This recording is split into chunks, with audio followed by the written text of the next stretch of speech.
Kyle Klingman with Track Wrestling. We have Sarah Hildebrandt, two-time WCWA champion for King, world silver medalist in 2018, and competing in the Hawkeye Wrestling Club Showdown Open. How are you, Sarah? Good. How are you? I'm doing great, and I just so excited about this event coming up in November 1, and I'm assuming you are too. How did this come about for you to participate? Yeah, so first of all, I'm so freaking pumped. It's so cool that I get to be a part of this.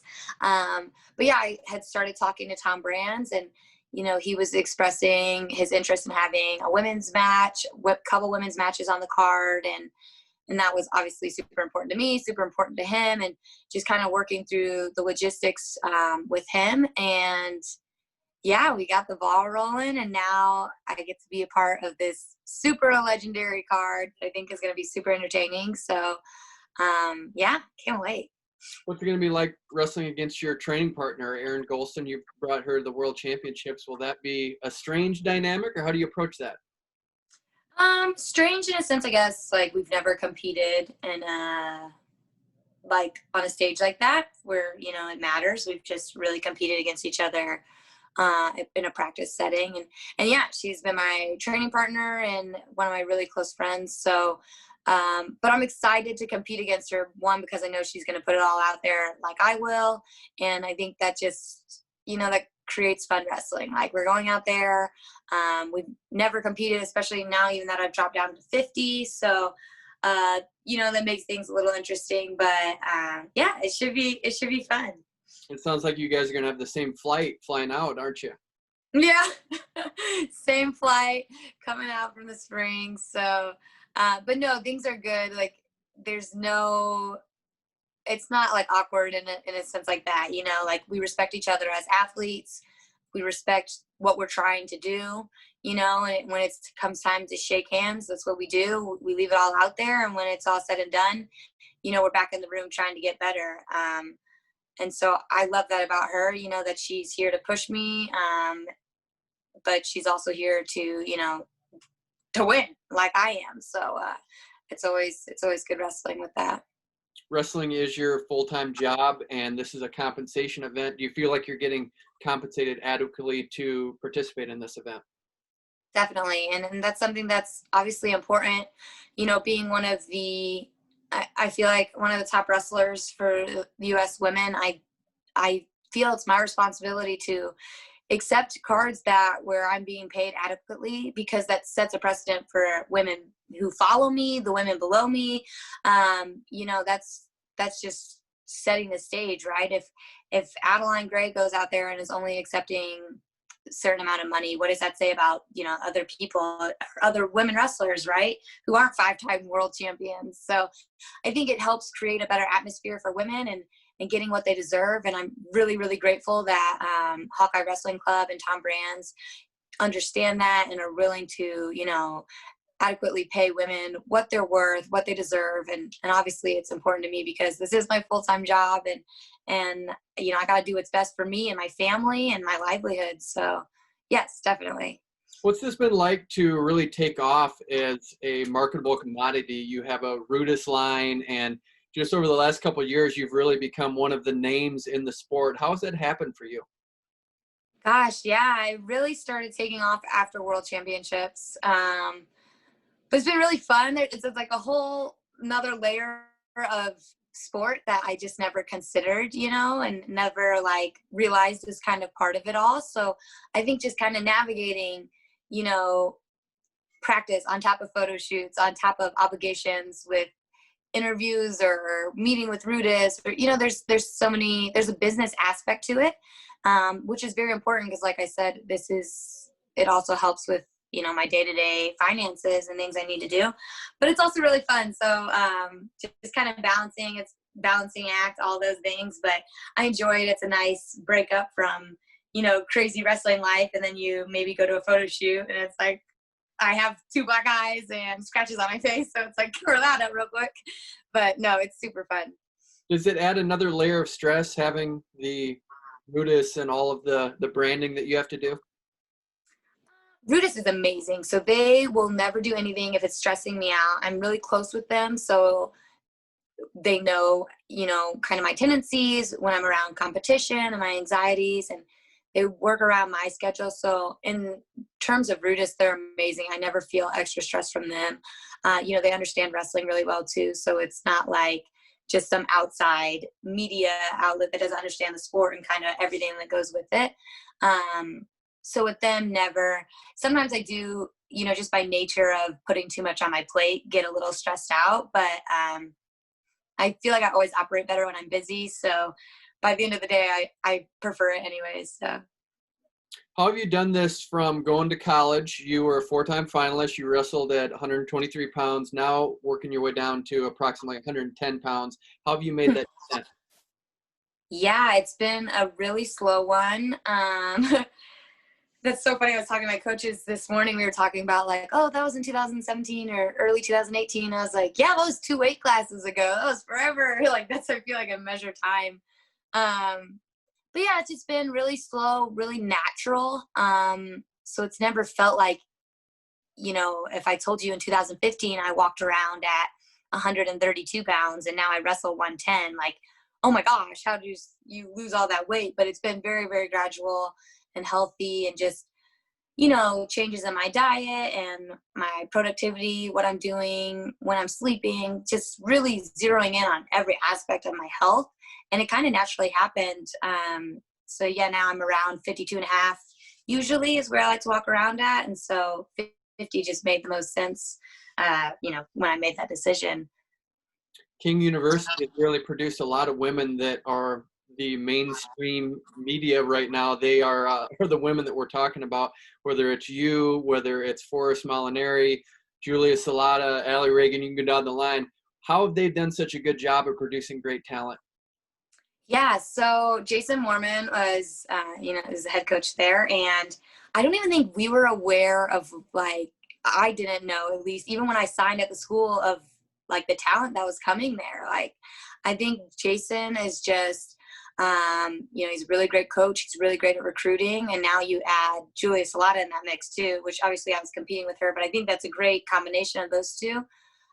King University, great school. And so, yeah, when we were in that room, I feel like we all walked in thinking that we were the hot shot number one. And then we got there, we're like, oh my gosh, there's all these hot shot number ones. So there was a lot of, I don't want to say ego, but, a lot of just intense times in that room, and a lot of people who were just striving to be number one. And when you throw all those people in the mix, like, shoot, me and Julia would wrestle, Haley Alguello was there, Amanda Hendy, it didn't matter what weight you were, we were all there.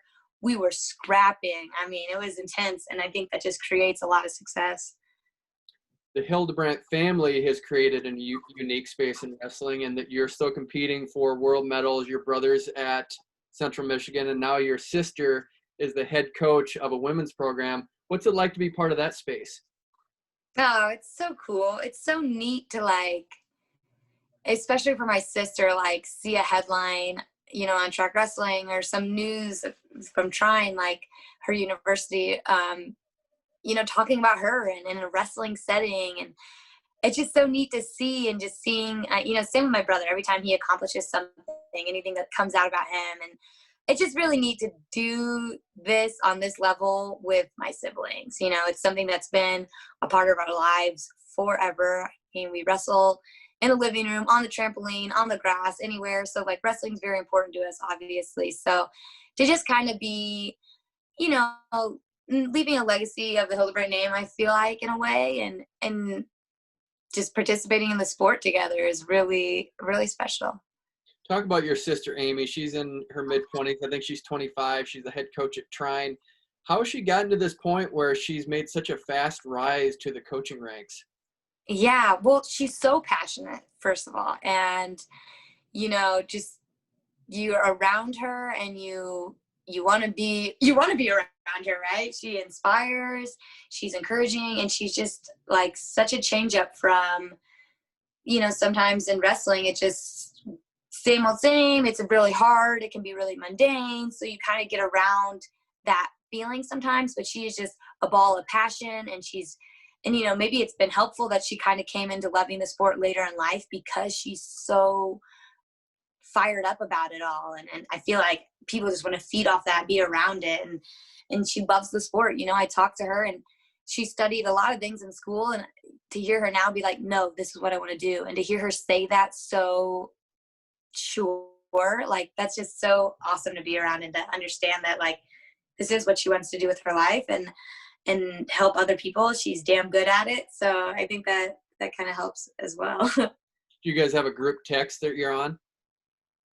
Oh yeah, I feel like we have like 9 million family group texts, and it's just like chaos texting the whole family. But with my sister, we literally talk every day. So yeah, I don't go long without getting filled in with all the craziness in her life and vice versa. So kind of just counting down the days until I can kidnap her back to Colorado Springs. How have you made that transition into just realizing this is what you wanted to do for a profession and really doing a good job at it? Yeah, I mean, there were lots of ups and downs. I mean, tons and tons of moments where I didn't think this is what I wanted to do. But I think just because how much I loved wrestling, it pushed me through those times. And it just took a lot of growing up and a lot of failing for me to finally understand that I need to look internally instead of outside sources and make changes there. It was something I never tried before. Something I feel like to really examine yourself personally takes a lot of courage. And for a lot of my career, I didn't have that courage or capability. And when I finally did, and I noticed change and I noticed improvement, I felt like that just kind of started my career over again in a way, and kind of refreshed me, you know, after my elbow injury. And that's really helped and kind of set a whole new, like, this is what I want to do, and I can be successful at it. You have a great social media presence. How do you deal with sometimes the cruelty that comes along with that? Oh, yeah, it's hard. I set timers for my social media. So, you know, I'm only on all social media for 10 minutes a day, is as long as I can be. And so it kind of stinks because it does sometimes mess up my interaction with fans and people who do support me. But especially in times right now where, you know, I'm focused on doing something important. I'm focused on making this team, and I need my mental health really in a great place. That's kind of just where I want to be. And then when the time comes for me to interact with fans, or if it's, you know, in a public place or something like that, I really try my best to express how much I am grateful for people. But yeah, you definitely have to navigate some of the negativity that is, of course, on social media. But it sucks. I wish that I sit around and think of like, what can I do to make the social media a more positive place? I feel like that's my project right now. So more coming. How do you manage that, though? You probably do have a lot of people reaching out to you for a variety of reasons. How do you balance all of that? Yeah, it's definitely something that stresses me out. You know, from a range of like, hey, do you want to do a clinic? Do you want to try this product? You know, or hey, you know, I really am a fan of you. And it's super awesome. Like, it's great stuff. And so I feel bad sometimes when I can't get to it. And sometimes my number one way to deal with it is to just not deal with it. I'm like, you know what? Instagram's not a thing. I'm not even going to look. So I think just going to it when you feel prepared to go to it. So whether that's like, okay, Sunday morning, I'm going to sit down, I'm going to go through DMs, I'm going to get back to things that, you know, I think I want to be a part of, and it's just cool to see too, when you interact with people who support you, how excited they get. And it's just like, dang, that's so neat. And I love that. It makes me feel so awesome. And I just love having those interactions. And I feel like those just trump any like negative message I have in my inbox, you know, just to see somebody be like, oh, thank you so much. If you're at nationals this weekend, can I get a picture with you? And be like, that's so cool. You want a picture with me? You know, and I just feel like that 100% trumps, you know, somebody making fun of me or saying something mean. So did that just turn immediately when you got that silver medal in 2018 at the World Championships? Did it just turn on a dime for you? Yeah, my social media presence grew pretty quickly after Worlds. Gosh, I would say like doubled or tripled. And then actually, weirdly, when I split my eye open, that photo went really viral, especially in the combat scene. So not just wrestling, but ton of UFC fighters started following me after that, and I think it picked up into that scene. So weirdly, that was like a huge time as well. So I feel like every time that photo resurfaces, I'll get like a ton of followers, and I'm like, okay, my face doesn't split open regularly, so I hope you're not expecting this. How about science fiction? Are you still into some science fiction books? Oh my gosh, so much so. Fantasy, definitely. I am reading, gosh, I think it's called, let's see, I don't even know, maybe 10 Arrows. It's by Sam Sykes. I never know the name of my books. I just know the authors. But yeah, always reading. I'm so excited. And in November, Brandon Sanderson, my favorite author, is dropping the 4th book in Stormlight Archives. And so I am just so freaking ecstatic, basically counting down the days for that. I know that Erin Golston, and talking to her, she's into robots and sci-fi too. Have you guys talked about that? Oh yeah. Yes, I feel like she's more sciencey and I'm more like magically. But definitely have crossover in books. And you know, she's somebody who also likes to have her nose in a book. So anybody I can talk to about reading, I am going to hunt you down and talk to you about reading. We can't have an interview with Sarah Hildebrandt without mentioning your cat. How's the cat doing? Oh, he's great. I wish he made an appearance. He is awesome. Just crazy as always. So I had a bad dream about him the other night, and so he's been getting all the extra attention lately because the bad dream is just shaking me. But no, he's awesome, keeping us up with all his crazy antics. When did you get your first cat? My first cat ever. So when I was born, we had a cat. And then my own first cat I got when I was a freshman in high school. But yeah, we always had a ton of cats growing up. My sister had a cat, and we got 2 more family cats. So we've been like cat people.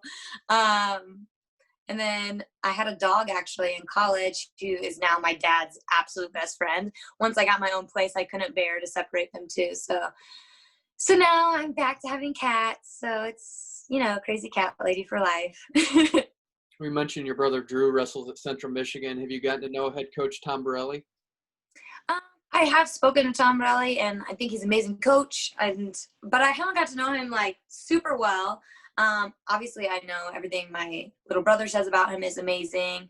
I know he is very supportive of women's wrestling, and sometimes Drew will say things like he had mentioned me or something, in terms of how I'm doing or just some advice. So it's cool to know that. I feel like sometimes I'm in the back of his head just because Drew's such an important part of their program, and Drew obviously loves Coach Borelli. So it's cool to see that, just have that dynamic. You know, I feel like I would be welcome there if I ever needed to pop my head in.